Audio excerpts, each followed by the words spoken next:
మా అపార్ట్మెంట్ ఒకళ్ళకి అద్దెకిస్తే 3 అమ్మాయిలకి ఇచ్చా, వర్కింగ్ విమెన్కి. పక్కింటి వాళ్ళు కంప్లైంట్ చేశారు, ఆ అమ్మాయిలు సిగరెట్లు తాగుతున్నారు, ఆ అమ్మాయిలకి బాయ్ ఫ్రెండ్స్ వస్తున్నారు అని చెప్పి కంప్లైంట్ చేశారు.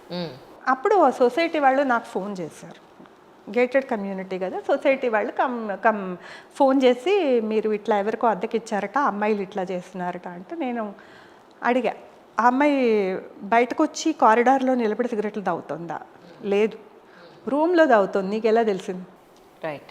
ఆ అమ్మాయి ఇంటికి బాయ్ ఫ్రెండ్స్ వస్తున్నారు, వాళ్ళ బాయ్ ఫ్రెండ్స్ అని నీకేంటి? నీకేంటి రుజు? అసలు నీకు నీ ఇంటి విషయాలు తప్పించి పక్కింటి విషయాలు ఎందుకు? నీకెందుకు ఇంత ఈర్ష?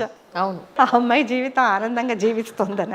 వాళ్ళు మందు తాగి బాటిల్స్ కింద పడేసి తాగి చందనాలాడి మిమ్మల్ని తిడితే బాల్కనీలో న్యూసెన్స్ చేసి కక్కుకుని చేస్తే ఎవ్రీ రైట్ మనకుంది వాళ్ళని ఖాళీ చేయించేయడానికి. అమ్మాయి డోర్ వేసుకుని లోపల స్మోక్ చేసిందా నీకు అనవసరం. ఒక మగపిల్లాడిని అడుగుతావు, నువ్వు తలుపేసుకుని సిగరెట్ ఎందుకు తాగుతున్నావురా అని పక్కింటి ఆవిడ వచ్చి అడుగుతుందా? అవును. అమ్మాయిని ఎందుకు అడుగుతున్నావు నువ్వు? నేను స్మోకింగ్ని ఎంకరేజ్ చేయట్లా, ఆడపిల్ల మగపిల్లాడనే వ్యత్యాసంతో సమాజం ఎందుకు ఇంత కుమిలిపోతుంది? దాన్ని దారిలో పెట్టాలి, దాన్ని దారిలో పెట్టాలి, అది గాడి తప్పుతోందేమో, దానికి మనం బుద్ధి చెప్పాలి. వాళ్ళ అమ్మా నాన్నలు కూడా దగ్గర లేరు, మనమే తీసుకోవాలి ఆ బాధ్యత అని పక్కింటి వాళ్ళు, ఎదురింటి వాళ్ళు, సొసైటీ వాళ్ళు